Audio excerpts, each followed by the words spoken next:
Studies are fine, but have to point to something. They could point to something really cruel. A study without morality, without the quite understanding of what is the human being, the ordering of the soul, you got a tough situation there. Do you have a thought on that, by the way, Dr. Marshall? I do. I mean, it makes me think of Plato when he talks about the cave. I think everyone who took Philosophy 101 in college learned about Plato. You'd be surprised, and the cave. but yes, that's right. Really? Okay. Yeah. Well, for those that don't know, Plato talks about these people who are down in a cave and they're chained to their seats. And in front of them, there's a light, and there's sort of puppet masters behind the people, and they're projecting silhouettes onto the wall.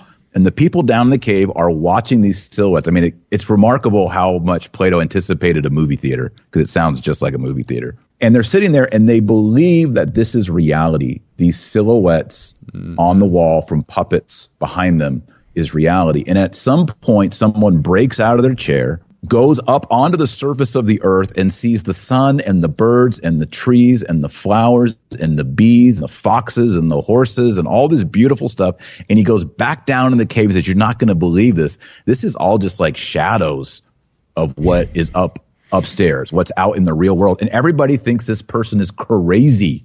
They're like, sit down. You're an idiot. You don't even know what you're talking about. You're making this up.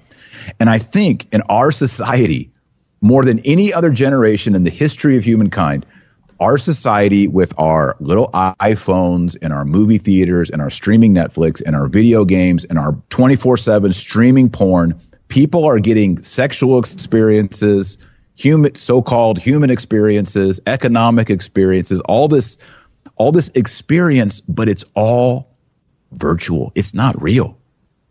It's not real. The five senses are not being engaged. And I think when you hear young people say, studies show, what they're really saying is, I saw on my iPhone. That's what they're saying. And when we're talking about family and the legacy of family, or even this, Charlie, how about this? Gathering with a group of people on Sunday to worship God, not just streaming it on TV. You're with a bunch of people. Those experiences, the next generation is lacking in, and it's this technological gap placing them into Plato's cave.